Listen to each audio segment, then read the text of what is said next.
Hér á að finna hvaða vísisfall tilheyrir myndinni til hliðar og vísisfallið það er á forminu y sama sem c sinnum a í veldinu x og c er upphafsgildi.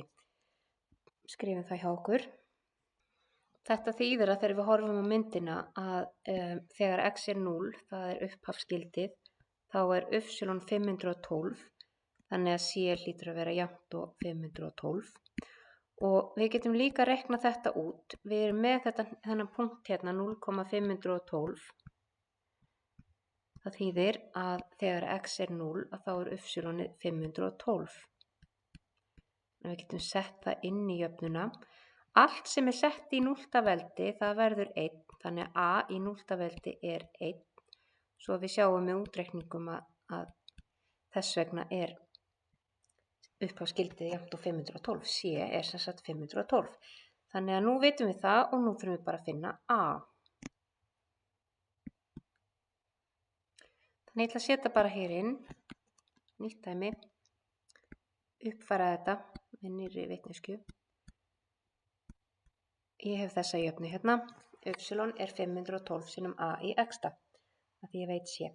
Ég veit líka annan punkt hérna, ég veit punktinn 2,32, það er að segja, þegar x er 2 að þá er y 32 og þá get ég sett upp þessa jöfnu hérna.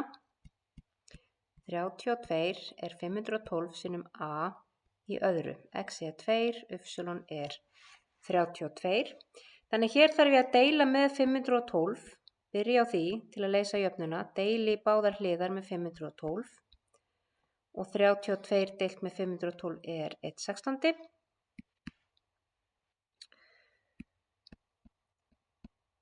Þannig að a í öðru er 1/16. Núna tek ég rót af báðum hliðum og þá fæ ég út að a er jafnt og 1/4.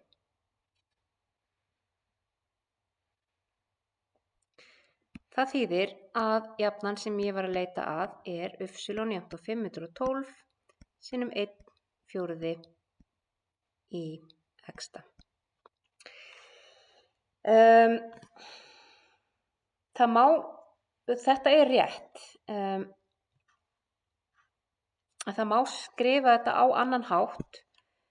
Við getum hugsað sem svo að 1/4 er sama eins og 4 er sem sama og 2 í öðru og það er alveg sama í hvaða veldi við setjum 1. Það verður alltaf áfram 1. Þannig við getum hugsað okkur að þetta sé líka jafnt og hálfur í öðru. Semst 1/4 er sama eins og hálfur í öðru og svo í x-ta veldi verður þetta þá hálfur í veldinu 2x.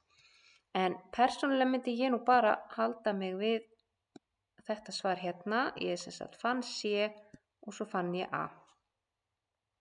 Og það er jafnan sem gefur okkur þessa mynd hér. Og hún er reyndar ekkert, ef við teiknum þetta upp í desmos þá lítur fallið ekki nákvæmlega svona út. En til þess að þessir 2 punktar myndist í fallinu þá verður það að vera þetta svar hér.